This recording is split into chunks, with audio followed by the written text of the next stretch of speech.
So Dr. Kavaler-Adler is an object relations psychoanalyst, but can you tell us more about yourself and how you've come to, how have you come to do what you do and how would you like to be addressed? Okay. Well, I'm Dr. Kavaler-Adler. or Dr. Susan.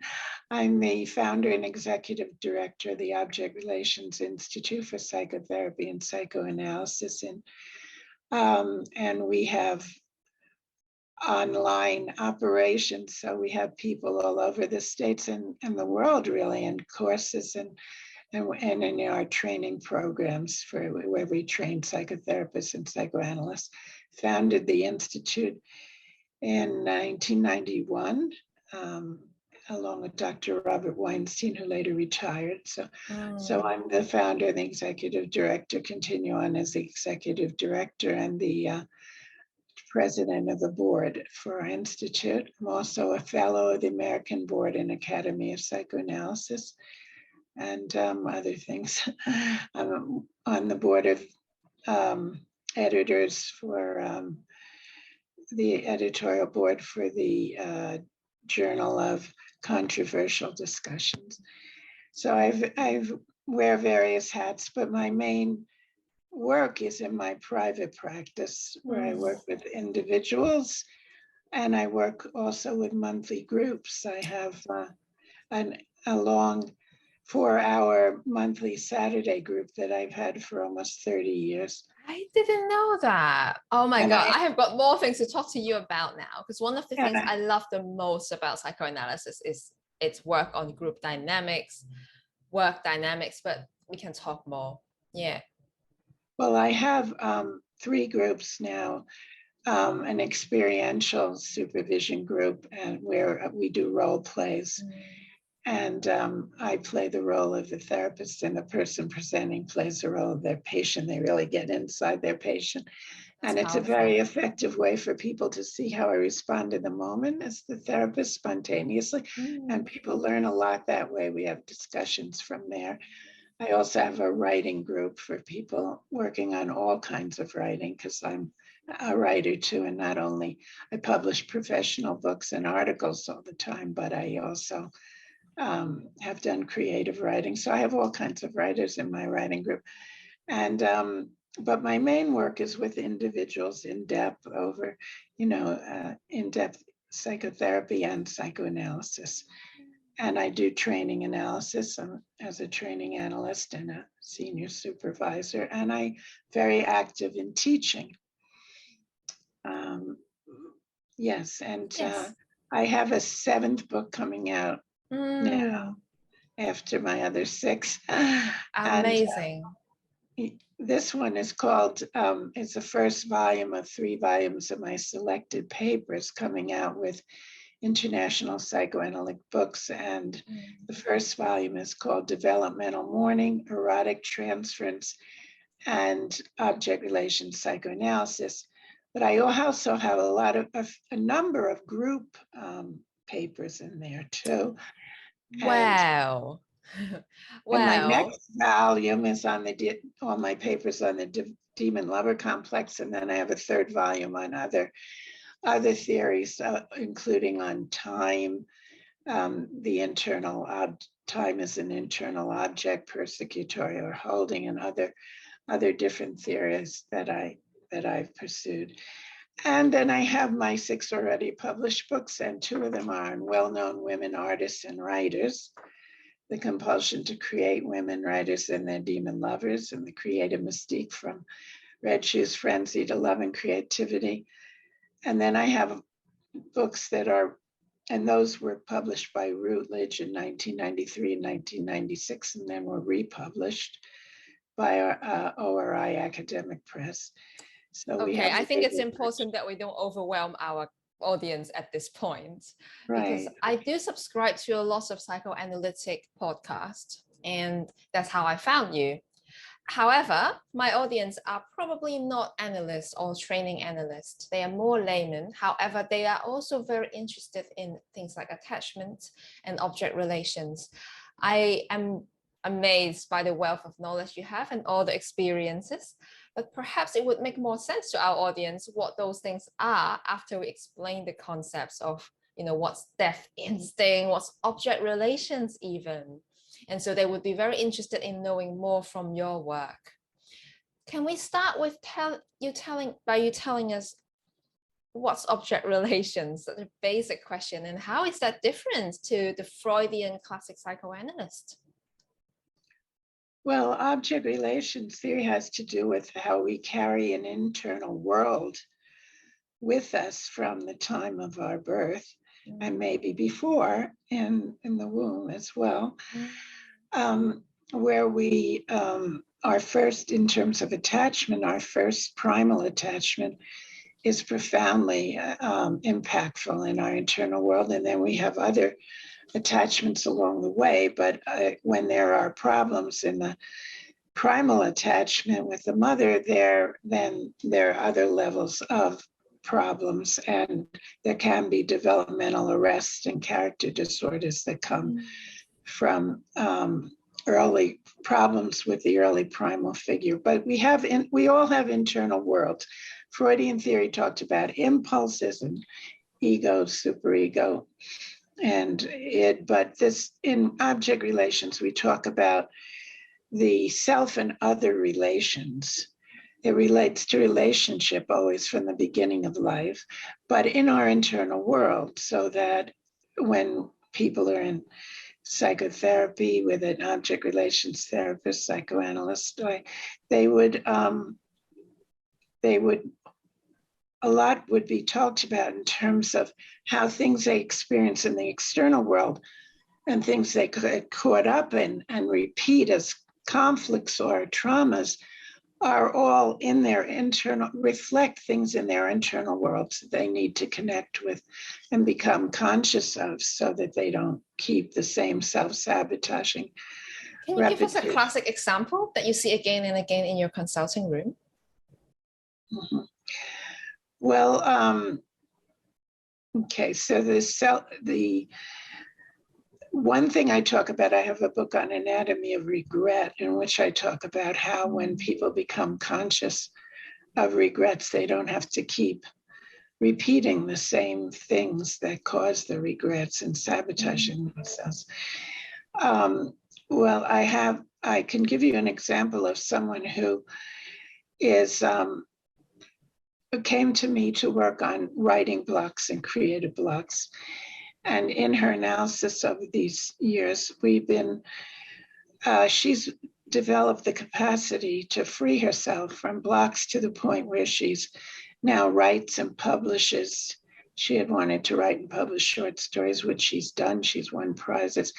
But always she would come up against this feeling that her mind was stopping and blocking. We had to work on early abandonment trauma that she experienced when she's 1 year, 9 months old, and her mother was away for a week, and she unconsciously feared the mother would never come back. That was at the root of much of the terror that made her close off from that primal trauma. And then there were other levels of fears of maternal rejection and maternal retaliation and guilt about the mother. All of this would hold her back, especially when she wanted to move ahead in her writing and her life, because her mother had died somewhat in middle age from cancer and had not been able to fulfill herself artistically and creatively. So there was a lot of guilt, but there was also terror of retaliation. So she would have fantasies of this mother seeing her after her own death and chastising her in an angry, bitter way about her moving forward in her life. But she realized through our work that this was a fantasy, and she opened up more and more over and over. When the blocking came, she could open up more and more because she saw this was a fantasy from the internal world. So I think the word fantasy might be a bit confusing for people. Basically, what you're saying is she's afraid of retaliation from her mother, and she's feeling guilty for doing better than her mother, who could no longer do good. Is that right? Well, there were two levels. There was the guilt the fear that she would be injuring the mother who also had gotten ill and died. But there was the more earlier level, and Melanie Klein's theory talk about the paranoid schizoid position as opposed to the higher level depressive position. Guilt is in depressive position, but a more primal earlier terror is of the persecutory terror, the terror of being retaliated against in a way that can threaten to feel murderous, and also can threaten the arousal of the woman's own aggression that she was afraid of. So we had to work with many levels of her fear of her own rage. And then every time we worked with that, she would open up. And then she realized how she was afraid of the intensity of her feelings in characters she wrote about, but that she needed to be in her characters with her full feelings in order for her stories to come alive, which they did, and not be overwhelmed by the plot, but have the characters have their full expression that would develop the plot from their characters. So the intensity was scary to her, and this had to do with her fears of her own rage and aggression that also linked in with these fears of retaliation or persecution from the internal mother. Fantasy means that it's projected out as a belief that it's going to happen externally, like after her death with the mother chastising her after her death. The fantasy is, or even a little bit of a delusion that she believed this was really going to happen. But as we talked about it and we brought it out of the unconscious into consciousness, she realized it was a fantasy she carried with her because she was projecting out earlier things that she had internalized with her mother when her mother was angry. And she projected that out as a fantasy that inhibited her and blocked her in her thinking and feeling as she did her writing and other ways in life, which all opened up as we opened up her blocks in her writing and thinking. How many of us carry an unconscious fear of retaliation from our parents without knowing, do you think? I mean, I'm not looking for a quantitative number, but is that a very common thing? Should people start reflecting on that? We get a handle on that when it's projected onto the therapist. So of course, the woman I'm talking about projected onto me as her psychoanalyst that, that she would sometimes pull back and withdraw and project onto me that I was withdrawing and not rescuing her from her blocking. Under that was a fear that I would resent her and I would be, so there was a fear of me being persecutory or retaliatory when she would withhold from me and she'd project onto me that I was doing it to her. So that's how we get a handle on it. But I think everybody in the world has fears of their internal parents retaliating on them. I don't think that's anything unique. It's just that when there's a primal early trauma, like in the first 3 years of life where the self is first developing, it develops through us internalizing healthy relatedness with first the mother, then father and others, siblings, friends. And when the primal relationship with the mother has been disrupted, it creates fears of other relationships. But the self is developed in the first 3 years of life by internalizing the healthy relatedness with the mother and parents. And so when there's a primal terror like this woman had of being abandoned and herself feared that she would fall, her fantasies were that she would fall apart like Humpty Dumpty and never come back together again. So along with abandonment terror is annihilation terror, that she would fall apart without a mother because she feared her mother would never come back. Mm-hmm. So when there's primal abandonment, annihilation terror, that causes the person to dissociate from parts of themselves, and they have to be brought back into the experience of the person brought alive through therapy. Okay. So the part about splitting off parts of themselves is interesting, and I think we should come back to that later when we talk about splitting. Okay. Yeah. So it sounds like it is something many of us might experience. But it's certainly not talked about. Some of the really powerful theories, for example, by Melanie Klein, I know can be very confrontational. When I was doing the training in object relations theory, I noticed something really interesting where certain theorists are more well liked. They're more vanilla, Winnicott. Everyone likes Winnicott. But then everyone that's has a because very... they don't understand him totally. Okay. Potentially, yes. And however, everyone almost, I'm talking about very, very young trainees, have a very strong reaction to Klein, especially when they hear about the death instinct, the good breast, the bad breast. So I don't know, why do you think you have such a strong reaction on All right, well, ideas of envy? I published a book called The Klein-Winnicott Dialectic. And I show that both Klein and Winnicott are absolutely profoundly necessary for clinical work.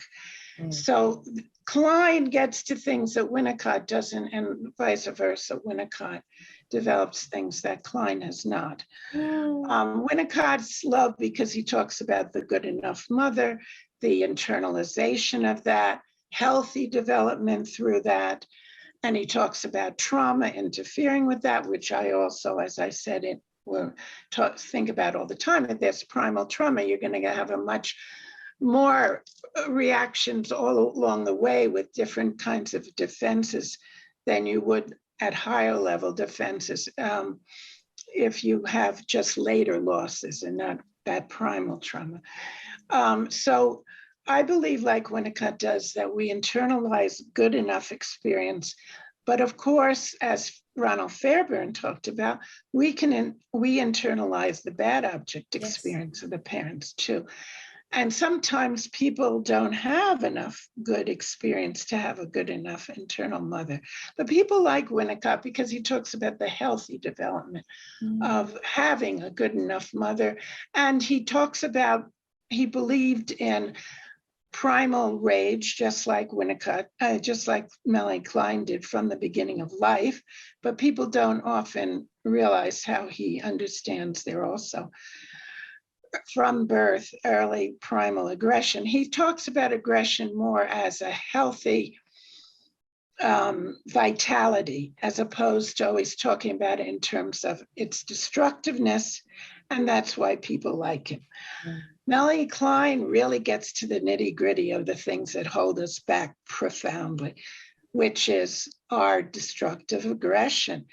But when you talk about it as related to a death instinct, it's not necessary to do that. In my book, The Klein-Winnicott Dialectic, I talk about Melanie Klein's theory standing on its own in developmental terms, and you don't have to link it up with a death instinct. You can just talk about primal terrors and destructive aggression. You don't have to talk about it as always a tendency towards the destruction overall and towards the death instinct. So that's one thing I talk about in that book, The Klein-Winnicott Dialectic, to have her theory independent from the death instinct. And also to point out that her mother was extremely envious, and she had an external mother who she internalized. And she was, I believe, protecting her mother's image and her own by always blaming the child and saying the destructiveness was in the child or the patient, as opposed, and that's another reason people don't like her. But she was defending against criticizing her mother and herself as a mother. And so she always talked about the mother outside being the one that modifies things, is the good mother, and internally always had the persecutory mother and the idealized mother that were split and had to be brought together, but the outside mother is being good. So she protected her mother's image, and that cost her in terms of her theory. It's a little one-sided. It's always about the good outside and the bad inside. So that's one reason why people don't like her. But what they don't understand is how critically important it is for us to understand our own envy and the kind of destructive fantasies that when they're unconscious, if we're unconscious of our envy, we can be very destructive in the way that Melanie Klein talked about, where we want to not only bite the hand that feeds us, but that we want to destroy what the other has because we think we can't have it. And so these are very profound, important things about our aggression that are brought into the relational realm by talking about it as envy, not just aggressive impulses like Freud talked about it. Yeah. Thank you. Thank you. You are very passionate when you talk about these theories, and I feel like I'm really talking to the right person. No wonder you started a whole institute on it. Yes, and all the books and articles. Exactly. Oh, there are more questions about object relations theory as a whole, but I feel like we should dive into the nitty-gritty so people can really relate. For example, I've been doing some work on dependency lately and codependency, and which make me think about Winnicott. So according to him, fusion must come before separation. Now, I think a lot of theorists would talk about individuation. Carl Jung talks about individuation, and we know it's healthy to separate from your parents at some point. But Winnicott says you need to fuse before you separate, which I think could be a bit controversial for some. So what happens what do you mean by fusion, first of all? And what happens when we don't have that? What happens to our longing for what they call a container? Well, D.W. Winnicott talked about a primal dual unity between the infant and the mother. And he said there's no such thing as an infant. There's only a mother and infant. Because he would point it out. Of course, there's no infant. There's only a mother in infant. Please elaborate. I've heard of it, but I would like you to. And by the way, Margaret Mahler on the American scene in the 1975, her classic book was first published. She talks about symbiosis leading into separation, individuation, which is very critical to American theorists, James Masterson's theory, my own theory of developmental mourning, and it goes back to Fairbairn and Winnicott in many ways. Yes, the idea that we're merged first and then we separate out is very important. And it is a distinction of the Winnicott's theory and Margaret Mahler's theory. In Kleinian theory, we have everything inside of us when we're born, and we're dealing with an internal, even though the external mother influences us, and as I said, is a good modifier, the primal self in Kleinian theory as first has is dominated by fantasies of unconscious fantasies of the idealized mother inside or the idealized breast and the persecutory or bad mother inside. So these have to first be felt so as we organize our experience into good and bad. That's necessary to have this splitting first, and then we have to integrate. That's all true, but the idea that we're also merged with this, not only with an idealized mother, but that with an external mother, our real external mother, that's the very important contribution of Winnicott or Margaret Mahler or Masterson. That we have to really take it in and internalize from the external mother in order for the self to have an internal world that grows, which allows the self to develop. So, and in order to separate and individuate, we have to first internalize a good enough mother. And that's a very important part of Winnicott's theory, which I totally agree with.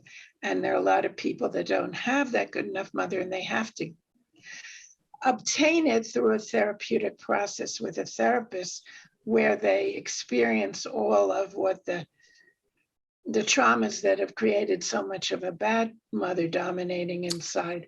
Some people want they can get better experience with the therapist. Some people wonder if they can skip the therapist and go to a boyfriend, a partner, or friends. No, they can't. No. How come? It doesn't work. Because I do think some theory says you can, the cognitive people. Oh, very naive theorists, I'm sure. But no, that's absolutely I love your not feistiness. I really do. because we compulsively reenact the destructive relationships inside with, and we destroy good relationships with boyfriends, husbands, whatever, by repeating things without. If we have these traumas inside, we can only get healed through having a holding environment in a therapeutic process where the time is set aside so that the therapist can be totally focused and attuned to the patient. That condition cannot be repeated anywhere else in life, because no matter how good our external relationships, we have to be aware of the other person, and the other person is there with their own needs. They can't be there for our developmental stages. They can't be aware of our developmental needs. They can't be tuned into processing defenses and resistances in order to help us open up and face what our unconscious fears are. Only a therapist or psychoanalyst who deals with the unconscious can do that. A therapist can deal with a holding environment, and a psychoanalyst also deals with dreams in the unconscious on an ongoing basis. So yes, that cannot be done.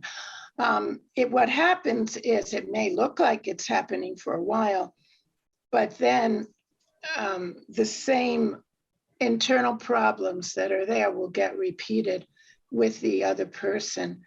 And there'll usually be breakups of relationships, or there'll be a delibidinizing of the relationship, or an eroticizing of sadomasochistic relationship. If the person who has primal trauma or does not get therapeutic help, now that doesn't mean people with higher level neurotic conflicts where they've integrated, they've gone through separation, individuation, they have the more traditional Oedipal problems that Freud talks about. That also cannot be healed in a marriage or anything else, but the conflicts have to be interpreted and understood with the help of a it might be good to fill in the levels, the neurotic, borderline, psychotic. Right. Well, one very important thing to understand is that for the neurotic, we deal with containing repression, not repression just in the inhibiting sense of neurosis that Freud talked about, but we have to reach a certain level of development in terms of separation, individuation, in order to have a healthy containing repression.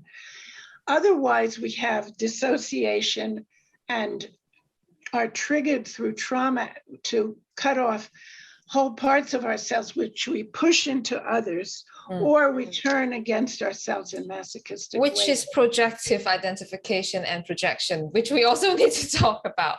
Well, projection is different than projective identification. Exactly. Yeah. And I want to hear the difference, but let's do this one thing at a time. Sure. So if I'm going too fast, let me know. I think a lot of some might be, I wouldn't underestimate my audience, but many may not have heard of the specific terms. But the magic about analytic theories is when you explain it, you have immediate resonance. Even the idea of a good enough mother, what does that mean, by the way?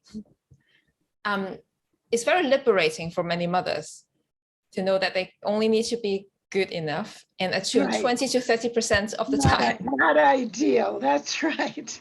That's right. Good enough for the self to develop out of that fusion you talked about into individuation and separation. Yeah. If the mother is good enough, that can happen naturally. And natural, higher level kinds of ways of protecting ourselves and defensively come about, as opposed to cutting out whole parts of ourselves and trying to shove them into another, or assaulting ourselves again and again with a flagellating persecution. So yes, so the good enough mother allows the self to have its autonomy and its voice. What I speak about, I work with so much in therapeutic process, is helping someone to find their own voice. That's why I like giving the example of the woman who came for writing blocks, because she's developing her own voice, her own style, her own articulation on so many levels now, where she used to be blocked and inhibited to the point where she couldn't even sit down and think, let alone write, and now she can think things out, she can feel, she can put the feelings into character, she can have her own voice through her work, and she can have this as an ongoing flow that develops where she has different ideas and has her own self-expression evolve. So developing the unique voice is so much a part of what we do when we talk about separation, individuation out of initial fusion with the primal mother. Yeah. So basically, when a mother is too good, too perfect, always there, always responsive, it's actually detrimental.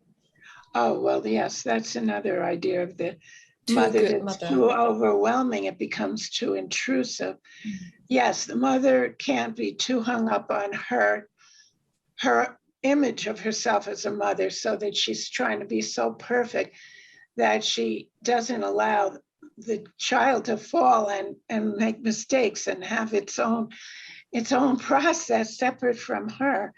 Yes, so she can't try to be too ideal. Another important thing is related to Ronald Fairbairn's theory, who's also a British object relationist, is the moral defense that when I was invited to speak in Seoul in South Korea, they had a 3-day conference on my work in 2006. I was the first speaker they had actually at this institute, and with their first graduates in Seoul in South Korea. And they modeled the institute on mine, and they had me as the first speaker. And when I was speaking about going from Freud to Melanie Klein to Winnicott to Michael Whalen to all the way up to my theory of developmental mourning. But when I got to Ronald Fairbairn and I talked about the moral defense that the child will blame themselves for things that the parents have and rationalize being abused or rationalize, being treated in an abusive way. And they have to idealize the parent.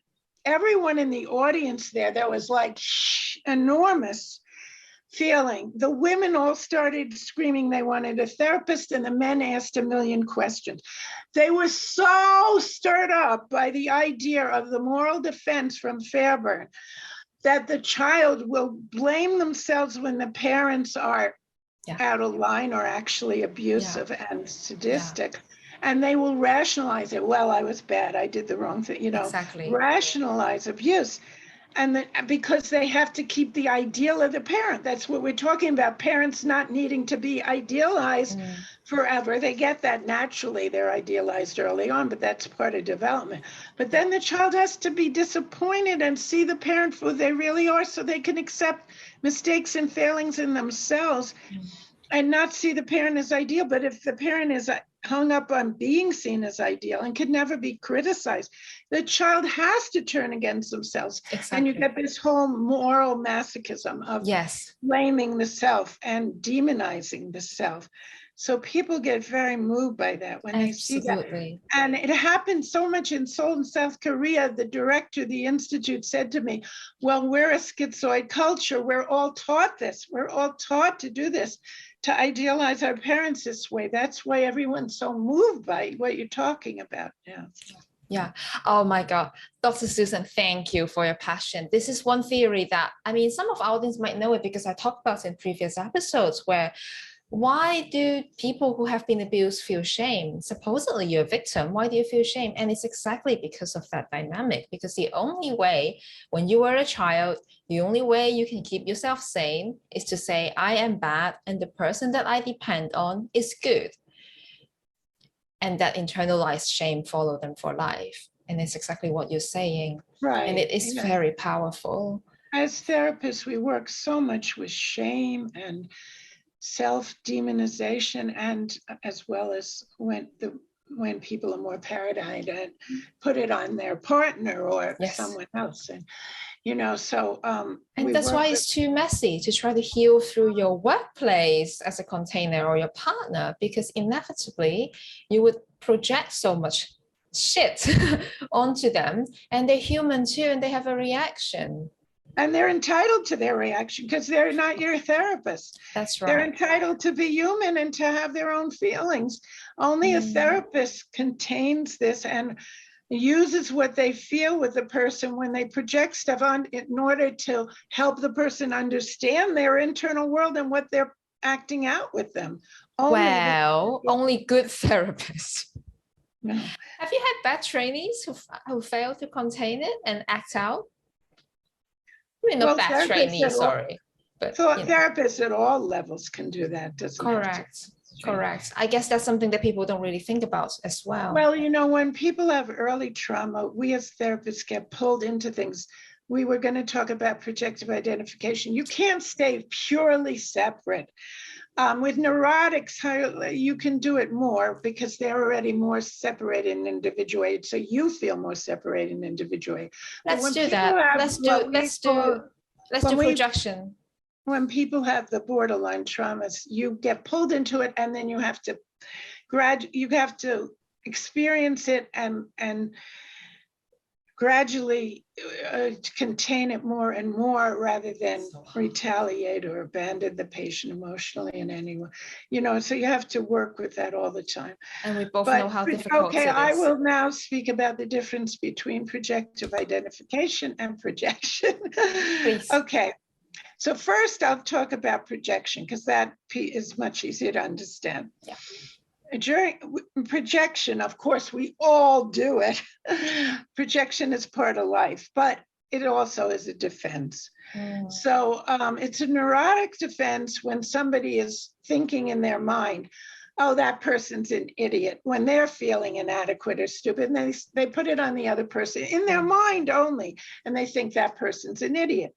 But they're separate from that person. They're just thinking this in their mind. That's a projection, but it's in their own head.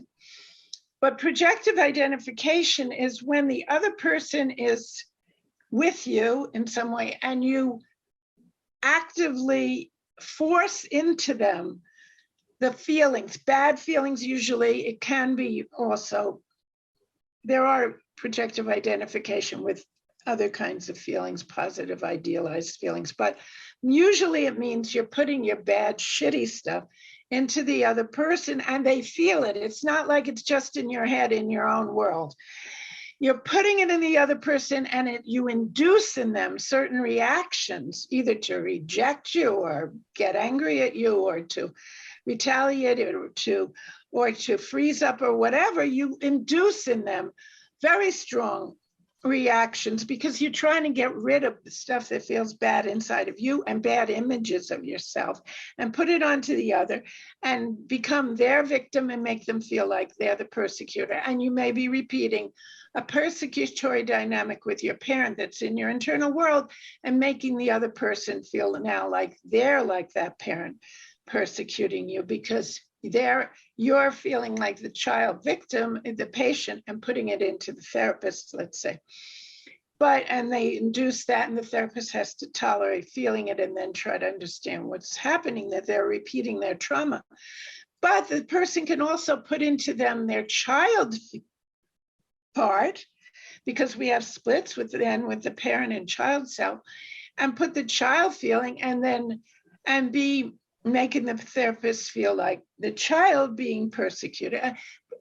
But someone who has a borderline trauma and character disorder will make the therapist feel like they're being abused and attacked at the same time that the patient is saying the therapist is abusing and attacking them, because of this whole thing of projecting into them and them feeling both the child and the parent part, and then putting it into the therapist. So it's a whole powerful affect, what we call feeling or affect or instinctual combination of putting all this intense experience into the other. It's not just having a thought in your head that the person is an idiot, like in a projection. And because you don't want to think of yourself that way, you put it into the other person. And that can be the defense. Sometimes the other person isn't it. But when we're talking about defensive projection, we're talking about when we try to get rid of our own feeling of being an idiot by putting it into the other person. But that's just in your head. But a projective identification, you put it into the other person, like the therapist putting into the patient putting into the therapist. And you also still feel that you are that. So it's all mixed up together. And the therapist feels like they are the thing you're putting into them. Yes. And the demon they're putting into you, or the bad parent they're putting into you. But they also, because you actually experience the feelings of that. And it's called projective identification, because you actually identify with what's being put into you. You feel it like it is you at that moment. So if you suddenly feel like, because I think Ogden talks about, how do you know when it's happening? Yes. Yeah. So how do we know when we are experiencing? Every year, Thomas Ogden's book, The Matrix of the Mind, in 1986, he published it with Jason Aronson. And I teach that book every year because he defines so well the Kleinian experiences of the paranoid, schizoid, and depressive position in ways where he gives wonderful clinical examples and makes it very understandable to people. And yes, Ogden will explain about projective identification there. And I teach that all the time. I read The Primitive Act of Experience. Yeah. I haven't read The Matrix of the Mind, actually. Oh, yeah, that's the most beautiful book. If you want to have a good grasp of Klein, and really understand her clinical usefulness, rather than to have a more distorted view of her because of all the reactions to her as a person. You should read The Matrix of the Mind by Thomas Ogden, because he gives beautiful explanations. And then he has some chapters on Winnicott in the same book. So just like my book on the Klein-Winnicott dialectic, although I talk about their psychobiographies and their mothers and everything, he doesn't do that, but he talks about both of their theories and how they are both important, and how Klein, everything Winnicott wrote about was always based on his responding to Klein. And absolutely nothing Winnicott wrote about wasn't a response to Klein and his saying, well, I'm going to show the external mother when she didn't deal with it, or she dealt with manic and true reparation. I'm going to deal with the true and false self. I'm going to talk about being with the patient when she talks about interpreting the way the patient is against the therapist. He was always responding to her. And so her theory is so rich that if you love Winnicott, you need to also understand at least certain basics about Melanie Klein's theory. Yes. Well, it's like we need to get your book, which talks about both and how they're related. Yeah, the Klein-Winnicott dialectic. We talked earlier about being the two good parents. Well, actually, projective identification and projection. Sorry, this is too juicy. Let's stay with this. I'm sure it happens too on a wider level, in a cultural level, in a collective level. Can you think of some examples? Of projective identification? Perhaps, yeah. All over the place. Yes, well, of course. I mean, we have certain political figures where everything they say is a projection of their own stuff. And it's every time they put down somebody else, it's their own stuff. But that happens all the time, but that's projective identification when the politician is at that more primitive level, with pathological lying and all that, then they put it into the other person. But there's just projection, which people all have. In a marriage, let's say, if we talk about it culturally that way, we'll project things onto our partners related to the parts of first we'll fall in love and we'll project all the great things that we had with our parents. And then when we start to feel angry, disappointed, which is all part of a relationship, then we start to project our bad parents, they've been internalized inside of us. And we start to then, not only be angry in the moment at our spouse or boyfriend, girlfriend, whoever, but we go beyond the moment. We have a transference and we project like ongoing, like, oh, you always do this, like you always do that, because we felt as a child that we couldn't speak up about these things, maybe, or we did, or we acted out maybe and weren't really understood, but we reacted to the parent, and now we're seeing and we're speaking up to and saying to the spouse or partner, you always do this. And it's really an exaggeration, a distortion of who they are, because we're so emphasizing that thing we don't like because it's something in our parents that we put in. So it goes on in politics all the time like that, but it goes on in our personal relationships too. So this affects our whole culture all the time. Yeah. So we project onto them, and we have projective identification where might make them feel the way we feel. It depends on how early our disruption with good mothering was, as to how much we impose on our partner with projective identification, as opposed to just having projections in our mind and then kind of talking about it with them in a more separate way. So that all relates to our personal relationships all the time. Are there questions people can ask themselves to see if they're experiencing that, maybe on the receiving end? Oh, yes, of course. Yes, well, it doesn't feel good to be distorted and seen as a bad guy when you feel like you had good intentions, but somehow you were insensitive to your partner. Now you're being accused of having all kinds of ulterior motives and things that they might project related back to their early experience. And perhaps one red flag is when you suddenly just feel like this is just not me. It's not the usual me. Right, that's not me. And please see who I really am. Talk to me in terms of who I am. Let's discuss why you're so angry at me and why you felt so hurt, or what I did. Let's talk about it.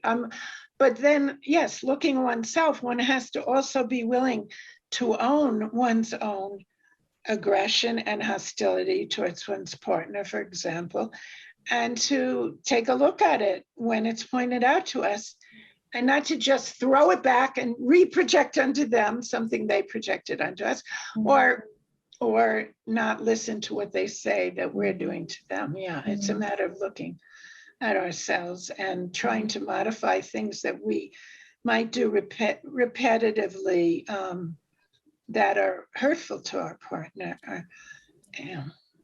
or enraging to our partner, but both. Yeah. Thank you. It's beautifully illustrated.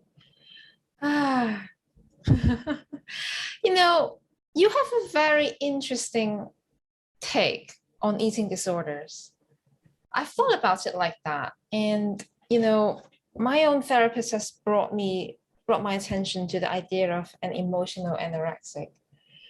So can you say a bit more about how does our relationship to food reflect perhaps our relationship to love, desire, libido, life force? Well, yes. I mean, food and mother go together. Our first mother is the breast mother. Whether or not she breastfed us, she's the one holding us and feeding us from the primal level. And of course, breast milk is supposed to be really good. And it's nice that they've gone back to breastfeeding where it used to be out of style. When I was born, it was out of style. And they all use bottles with formulas. Oh, I'm glad it's coming back in fashion. It's very, very good. Yes. But of course, mother milk food, it's all in our unconscious, it all goes together, right? So we can be overeaters because we're constantly trying to make up for some deprived, where we don't have the good enough mother inside, and there's a primal level of deprivation. Even if later levels were better, if we have a primal level where we didn't get the affection and the caring and the nurturance that we needed, that deprivation can cause us to try to consume mother or love through food, and we can become overeaters. Or we can want to gorge, the good mother, get the good mother inside, and then we'll be afraid that we're going to get fat, so we vomit it up as bulimics. We vomit mother up because we're not able to digest it. Just like so it's not just physical bulimia and physical overeating. We have psychological overeating, psychological anorexia, and psychological bulimia. And sometimes when I've worked with people with bulimia, anorexia, or overeating, and when they get over the physical manifestations of this, they act it out psychologically. So we can feel it like taking me in or throwing me up, or wanting to consume me more and more, and not allowing themselves to process and feel and digest as a separate person, but just like take in, and then it becomes too undigestible. Then they're just, rather than letting what you say to them penetrate, they just like kind of throw it up back at you.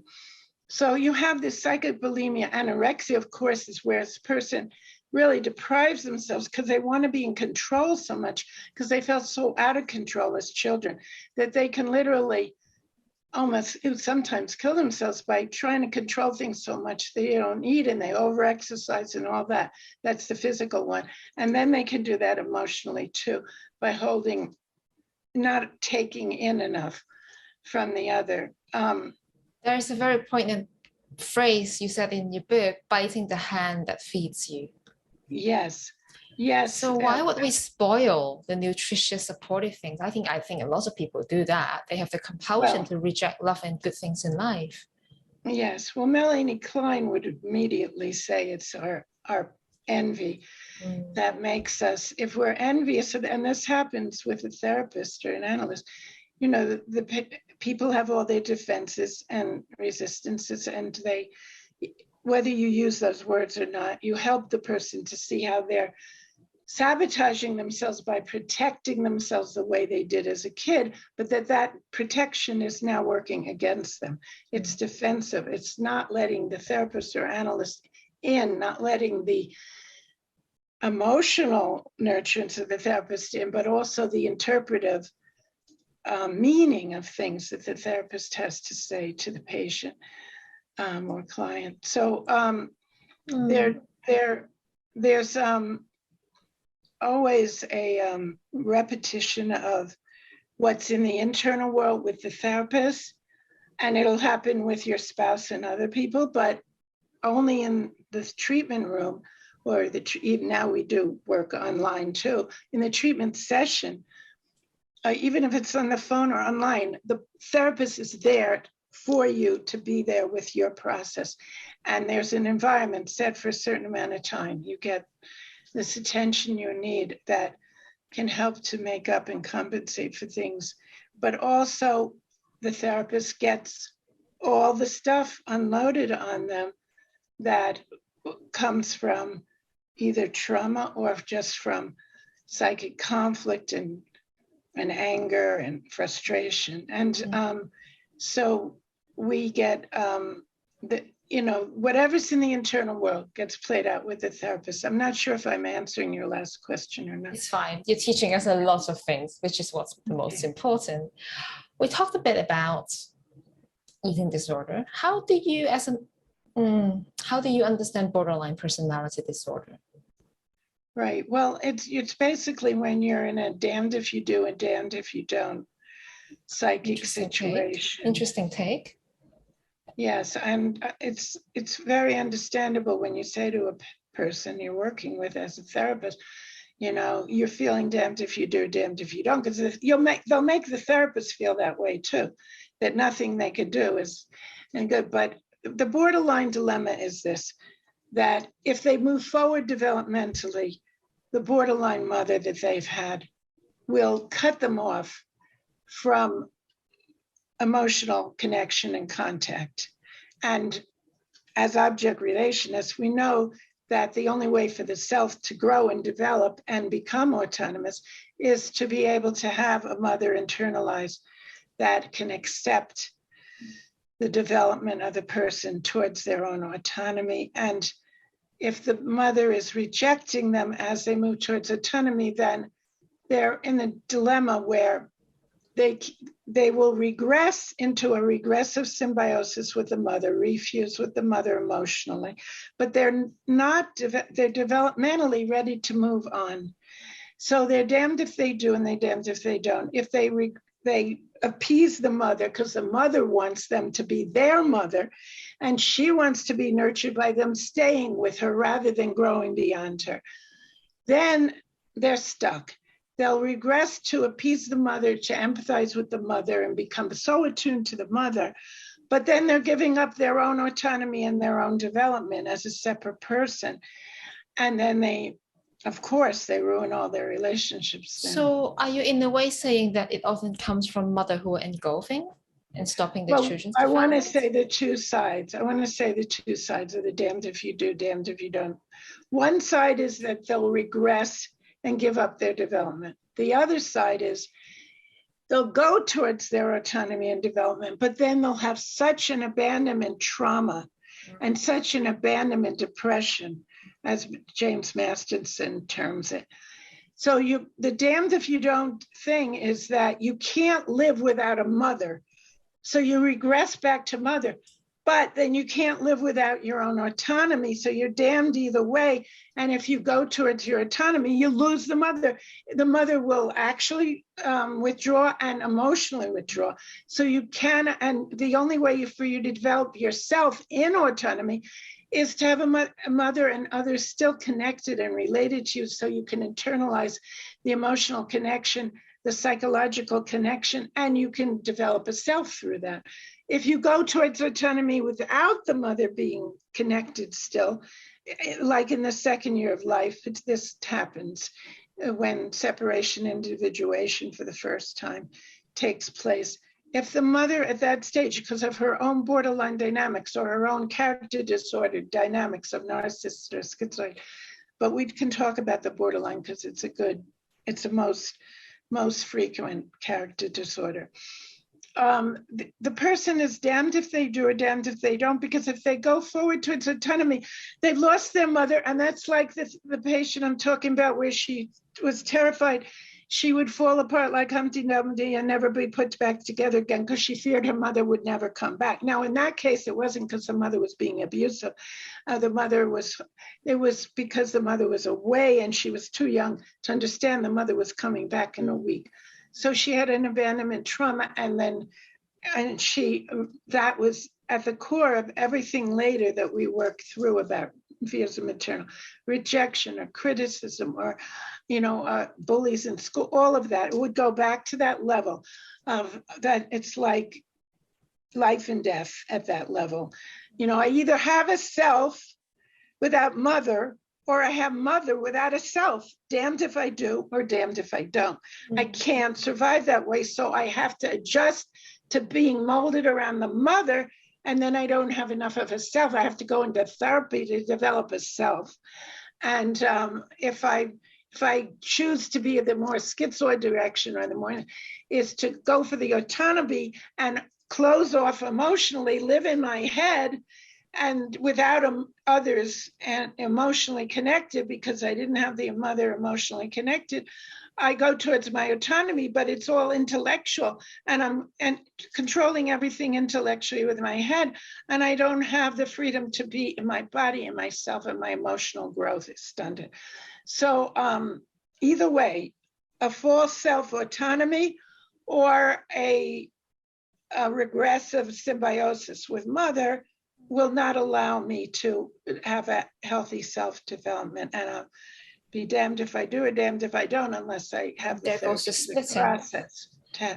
It's splitting, and everything can feel like life and death. These people can go from one person to another all the time, from one therapist to another too, because they act out this, I have to cut you off the minute I'm disappointed because I'm afraid you're going to engulf me, or I'm afraid you're going to abandon me. So it's like they run from one person to another, whether it's they put into wanting love and nurturance, but then immediately rejecting it. It's really sad. Yeah, rejecting the very thing they need, like biting the hand that feeds you, right? So it can be because of envy, but unconscious envy, but it could also just be because we've been trained to not have to deprive ourselves to infantilize the mother and be the mother's mother, or be so on our own without mother that we have to constantly ward off emotional contact with others and can't have intimacy and love that helps nurture ourselves all through life. Yeah, so I have my theory of psychic health is in my book, The Creative Mystique, From Right Shoes, Frenzy to Love and Creativity. And although the book is about women artists and writers, just a minute, I have an early chapter there with theory about, and I talk about what I call the love creativity dialectic as a psychic health, as a model for health. And basically it means that you have a free flow, and this is why one's flow is so related, and energy healers will talk to you about this. Flow is so important to health, but you need a psychic flow from being with oneself for one's own voice, one's own work, one's own creativity and inspiration. And then a natural flow to the other, wanting to connect with others externally and have connection, relatedness, and intimacy and love. So if we're healthy and don't have these blocks, we will be able to be with ourselves and then naturally feel a need to be with the other. And we will also internalize from the other and build in more in ourselves so we have more creatively within. So there's a natural flow from self to other and back, and nurturance taken in of being with the other to develop more of our inner self and our own creativity. So it's love creativity dialectic. But when you have the love addict, you have someone who can't love, but is grasping for love, what holds on desperately, clinging, trying to get the other, but can't open up emotionally, but wants to cling to the other because there's not enough inside. And so they're called love addicts because they're clinging and they push the other away by being too overwhelming and clinging, and they're too much focused on the other and not able to even experience their own inner resources to be with themselves, not just to meditate and self-reflect, which they can't do then, or in Winnicott's terms, the capacity to be alone comes from having a mother who could be there with you first, and you internalize that. You don't have that because of the lack of the mothering. Then you have to, you're forced to always be either overly dependent on the other and not build up what's inside and not have one's own creative resources develop. Or we have the compulsion to create artists that I've written about in The Compulsion to Create in The Creative Mystique, where the person is so going in continually inside for their own creative work, and they've had failed relationships going back to, in a lot of cases, to primal trauma, that they get depleted ultimately from going back inside and not having enough from external relationship and internalizing external relatedness. So then you get the other side of the blocked dialectic or split dialectic, and you don't have that free flow from self to other and other to self, from where you develop capacities for intimacy and creative work. Instead, you have a clinging to the other without really being able to love or take in love, or you have a lack of development of the inner self and creativity, or you have the love addict, or the clinging, or you have the creative mystique, where the mystique of the artist and the compulsion to create, where the person is so overly invested in their own inner resources without relationships outside. Ultimately, they deplete their inner resources and they keep repeating the themes of their traumas in their work. And it has diminishing returns over time, their creativity, because they can't open to external relationships and love and intimacy to be internalized. It's full. I feel very full. Thank you so much thank you so much for feeding me good nutrition. Thank you. The intellectual rigor and the passion you bring in is just really shows your passion. It's amazing.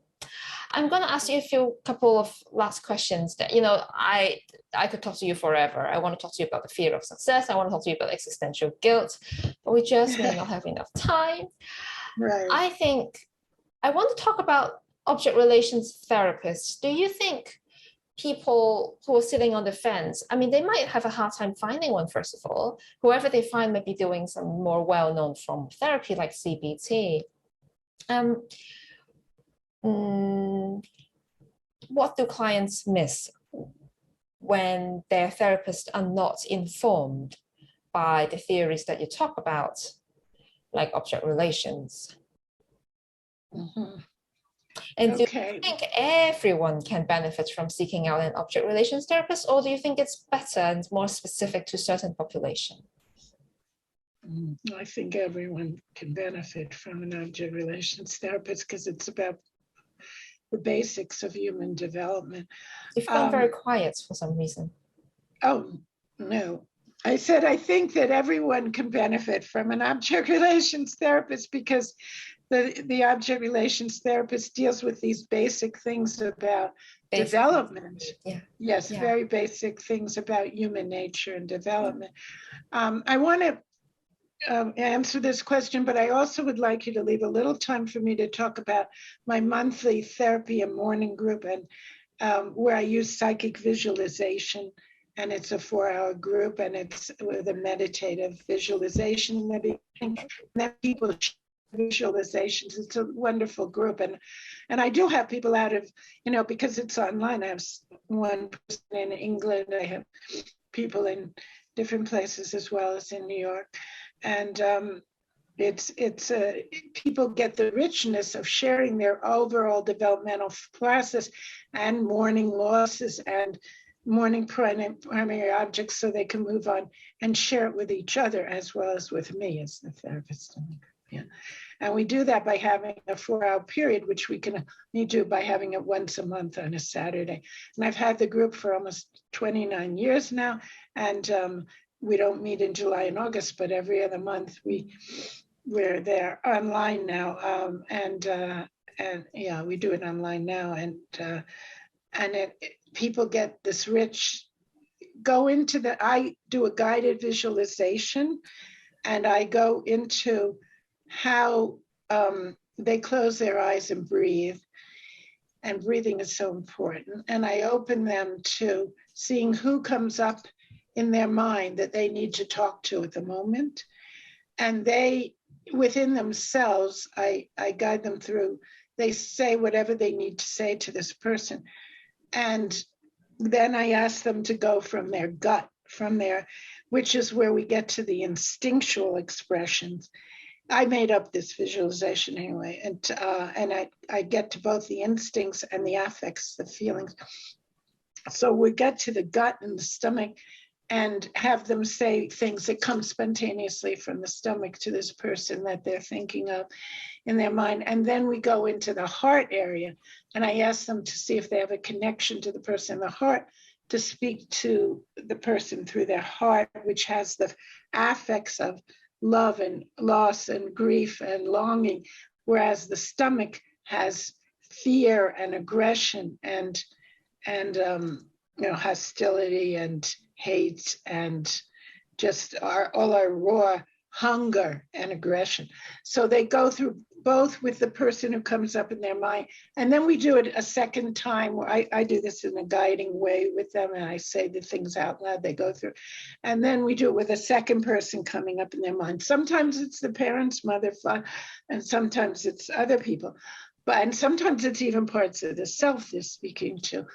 Okay, but they breathe deeper and deeper. I remind them all the time to do that. And once we finish the visualization, where I go through saying goodbye to the person, letting go, then they open their eyes, and I say whoever wants to share their visualization first can share it with the group. And then each person during the course of the for our group with a half-hour break before lunch we have.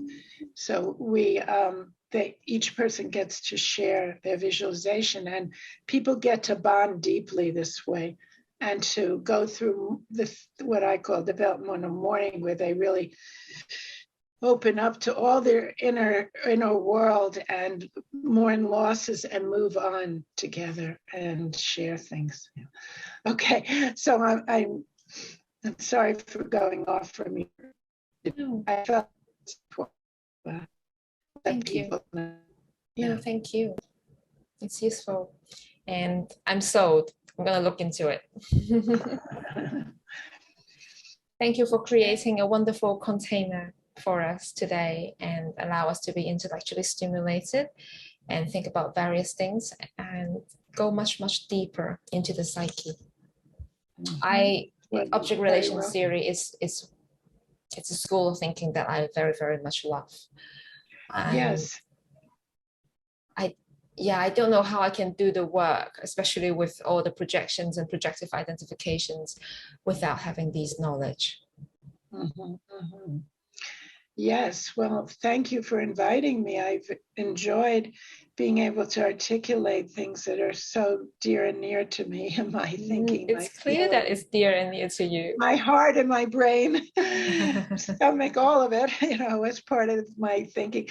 I had an intuitive sense of object relations, almost on a cellular level, that made me say, we need an object relations institute where we teach British and American object relations theorists, including my theories and all the main theorists, and then really how you work with it. So I do the group supervisions there as well in my monthly private supervision group, where we do those role plays too. So yes, it's intuitively part of me, and it comes very quickly to me in how I put things together in my writing, teaching, and talking to patients, and of course explaining things to you now.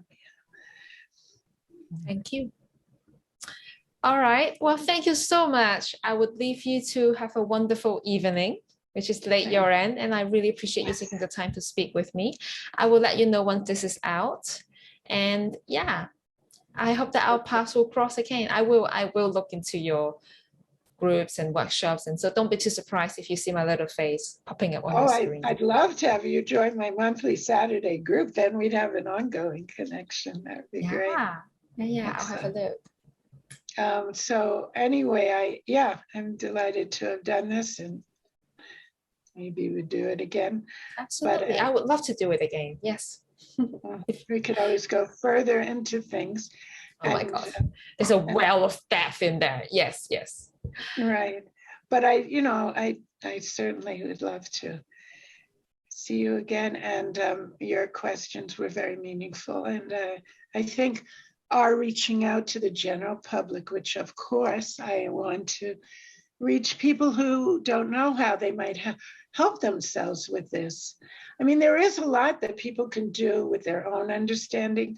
I'm just saying that the major personality issues and things that inhibit people in life, that they need a therapeutic situation to deal with these early childhood things that they internalize, or early trauma.